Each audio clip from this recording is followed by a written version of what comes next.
Hello students, स्वागत है आपका अपनी ब्राइट स्कूल ऑनलाइन क्लास 3।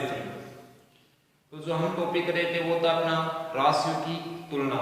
कक्षा 8 के लिए हम बात कर रहे थे अपनी मैथ की जो बुक है उसमें अपनी चैप्टर नंबर अपना 8 है राशियों की तुलना। कक्षा 8 के लिए चैप्टर नंबर 8 राशियों की तुलना, उसके बारे में हम बातें कर रहे थे और उसकी कुछ बातें हम कर चुके हैं। ठीक है, हम 5 वीडियो इसके डाल चुके हैं जिसमें इसके प्रतिशत का टॉपिक है, लाभ हानि का टॉपिक है, साधारण ब्याज का टॉपिक है, चक्रवृद्धि ब्याज के भी कुछ बातें की हमने, इनकी मोटी मोटी बातें हम कर चुके हैं। तो आज हम क्या करेंगे, बढ़ती दर पर आधारित कुछ क्वेश्चन आते हैं, उन बढ़ती दर पर आधारित कुछ क्वेश्चनों की बात करेंगे। ये अपना जैसे साधारण ब्याज है या चक्रवृद्धि ब्याज है उससे के आधार पर ये क्वेश्चन होते हैं। जैसे हम साधारण ब्याज करते हैं या चक्रवृद्धि ब्याज करते हैं उससे के आधार पर ये काम अपना होता है। तो हम बढ़ती दर पर आधारित कुछ क्वेश्चन करेंगे। देखो बढ़ती दर पर आधारित, देखो अब मैं पहले बात करता हूं सूत्र की। मैं इसे बोलता हूं, मान लो किसी वस्तु का मूल्य आज 3000 रुपए है और 2 वर्ष पश्चात उसका मूल्य 4000 रुपए हो जाता है। तो उसमें कुछ वृद्धि हुई, ठीक है, तो वो वृद्धि की दर कौन सी थी वो दर आपको पूछ सकता है। ये बोल सकते हैं कि आज वस्तु का मूल्य 3000 रुपए है, उसमें 20% प्रतिवर्ष वृद्धि की जाती है, तो 2 वर्ष पश्चात उसके मूल्य में उसका मूल्य कितना हो जाएगा। इस प्रकार के प्रश्न आपको पूछेगा। आज इसका मूल्य इतना दे रखा है और इतनी प्रतिशत वृद्धि है, उसके बाद इसका मूल्य कितना हो जाएगा, कितने भी वर्ष के लिए पूछ सकता है। तो ये बात आपसे पूछता है। तो देखो इससे पहले सूत्र बनाते हैं। सूत्र ये होता है अंतिम मान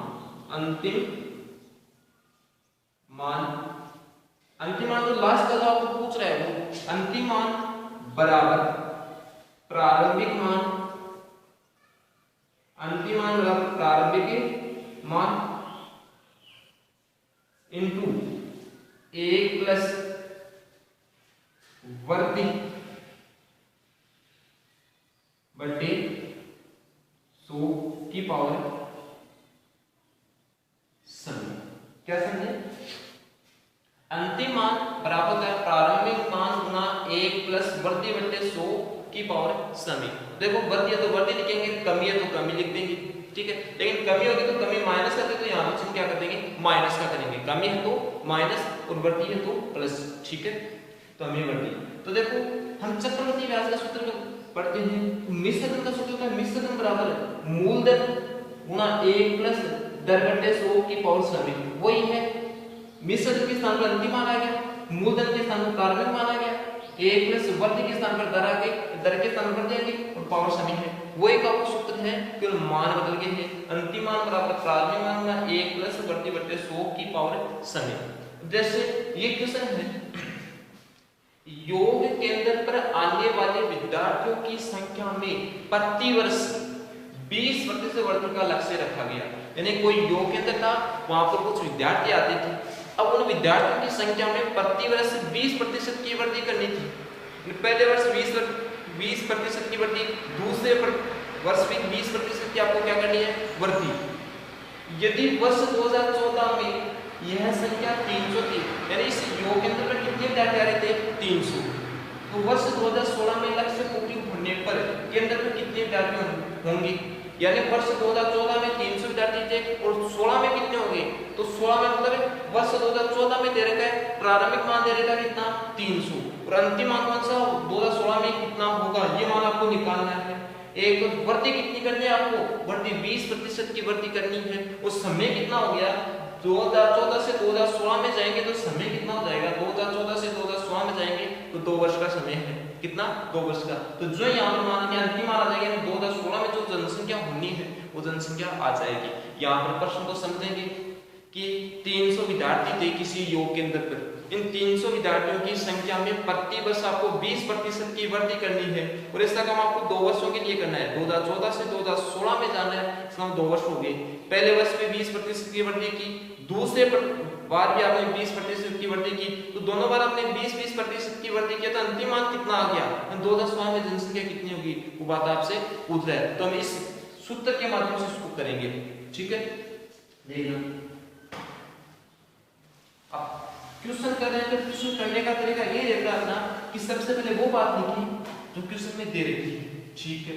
तो हम आंसर जब करेंगे तो इसमें लिखेंगे आने वाले विद्यार्थियों की संख्या में प्रतिवर्ष 20% की वृद्धि।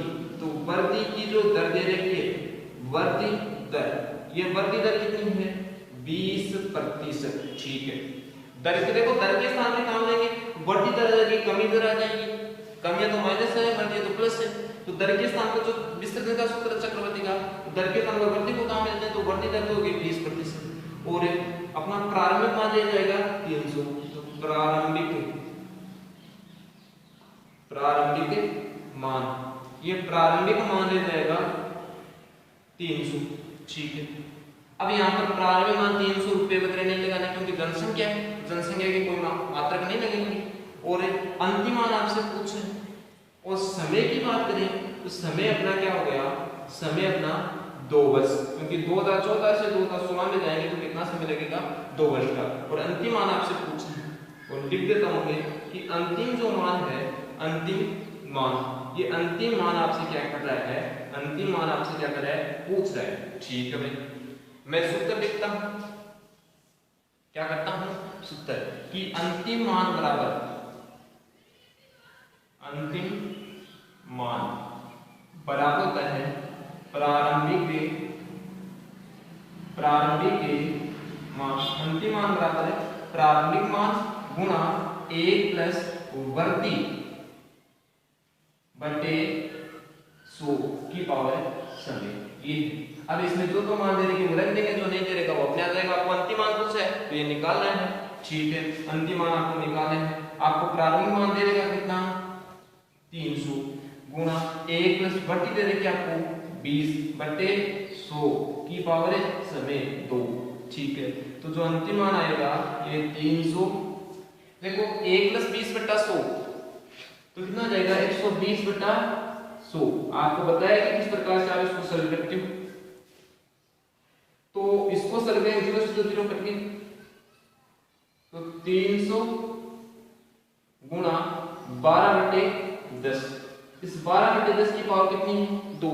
इन 12 बटे 10 को कितनी बार लिखना पड़ेगा? 2 बार लिखना पड़ेगा। देखो लिखते हैं तो 300 गुणा 12 बटा 10 गुणा 12 बटा 10, पावर 2 तो 2 पर लिख दिया। इन 2 दिनों से 2 दिनों कट गई। 12 को 12 से गुणा करेंगे 144, 144 को 3 से गुणा करते हैं, 144 को गुणा करते हैं 3 से, 4 × 12, 4 × 12 13, 3 × 3 है 4, कितना हो गया? 432, 432 यानी 432 क्या है? ये 2016 की जनसंख्या है वो आ गई 432। तो जो अंतिम मान है, अंतिम मान या अंतिम जनसंख्या बोल सकते हो, ये अंतिम जनसंख्या कितनी हो गई? ये हो गई अपनी 432। देखो वर्ष 2014 में कितनी थी? 300। प्रति वर्ष 20% का वृद्धि दर का लक्ष्य रखा गया। तो 2 वर्षों में वृद्धि कितनी हो जाएगी?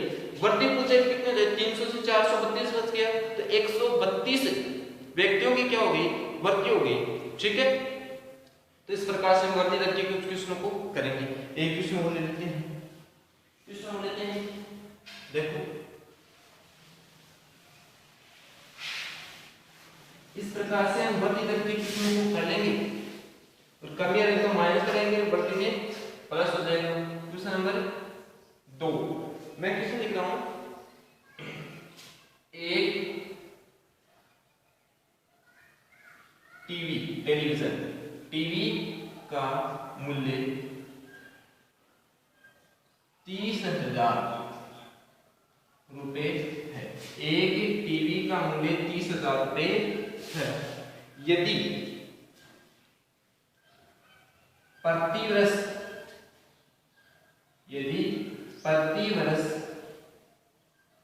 इसके मूल्य में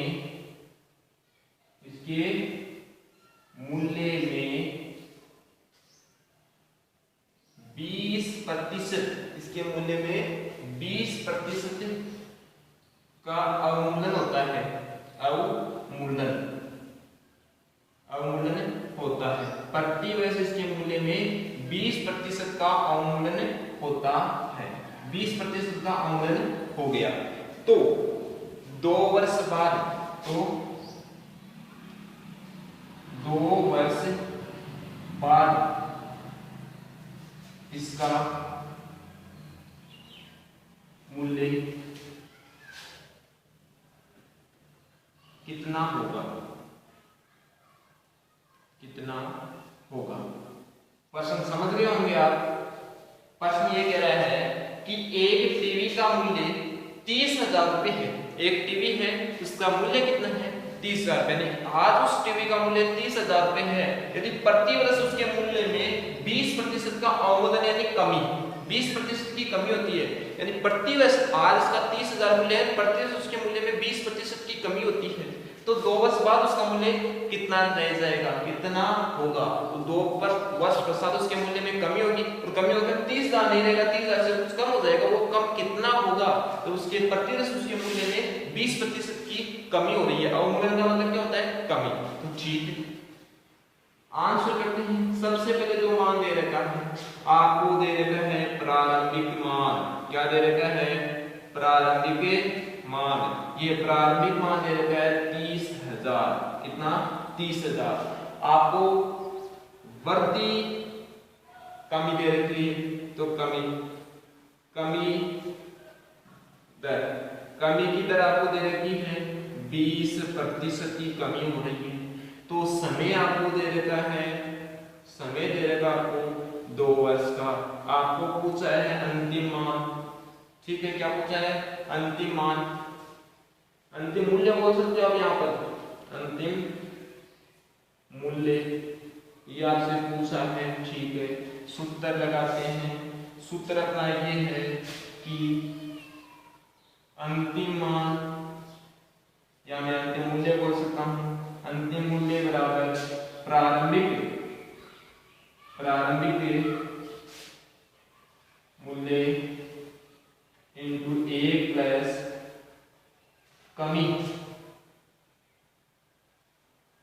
बटा 100 की पावर समय यानी टी। कमी देखो, कमी आएगी माइनस में, वो लगा देंगे। अंतिम मान आपको निकालना है, ठीक है। प्रारंभिक मान दे रखा आपको 30,000 रुपए, ये प्रारंभिक मान दे रखा है 30,000 रुपए। 1 प्लस, अब कमी आती है माइनस होगी, क्योंकि कमी पीछे जाना, आपको आगे नहीं जाओगे, पीछे जाओगे, कमी आती है माइनस में। तो माइनस कमी आपकी 20% की बटे 100 की पावर समय कितना है, 2 वर्ष, ठीक है। ये आपका 30,000 हो गया, ठीक है, कोई दिक्कत नहीं। 30,000 अब हो जाएगा 1 माइनस 20 बटा 100। इसको सर करोगे, 1 प्लस 20 बटा 100 को करें तो 120 बटा 100, नहीं 100 में आप यहाँ वाली संख्या जोड़ रहे हो, अब 100 में ये वाली संख्या घटा लो। तरीका वही है घटाने का, मतलब लघुगण लेके आपको घटाना है। तो यहाँ से 100 में से 20 घटाएंगे तो 80 बटा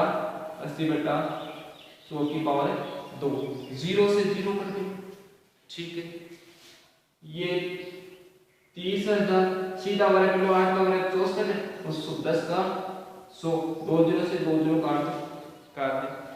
64 को कितने से, 300 से गुणा करो, 3 से बने, देखो 4 के 12, 6 के 18, 18 के 19, 192, और इसके 2 0 लगाएंगे तो कितने हो जाएंगे, 19,200 रुपए। तो उस टीवी का जो अंतिम मूल्य होगा कितना होगा, 19,200। 30,000 था मूल्य और 2 वर्ष में कमी हो रही थी, 20-30% की कमी होते हुए कितने में आ गया, 19,200 में। 2 वर्ष पश्चात वो टीवी कितने में बेचा जाएगा, 19,200 रुपए में बेचा जाएगा। तो उस टीवी को हम आज नहीं खरीदेंगे, हम क्या खरीदेंगे, टीवी को 2 वर्ष बाद खरीदेंगे। क्यों, क्योंकि उसके मूल्य में क्या आ रहा है, कमी हो रही है। आज हमारे को 30,000 रुपए देने पड़ेंगे और 2 वर्ष पश्चात हमें कितने रुपए देने पड़ेंगे, 19,200 रुपए ही आपको देने पड़ेंगे। यानी 1,800 ये 10,800 रुपए की आपकी क्या हो गई, बचत हो गई। तो बचत वाला काम हम पहले करेंगे, यानी टीवी आज आपको नहीं खरीदना, टीवी आप खरीदोगे बाद में। ठीक है, आज के लिए इतना ही, धन्यवाद।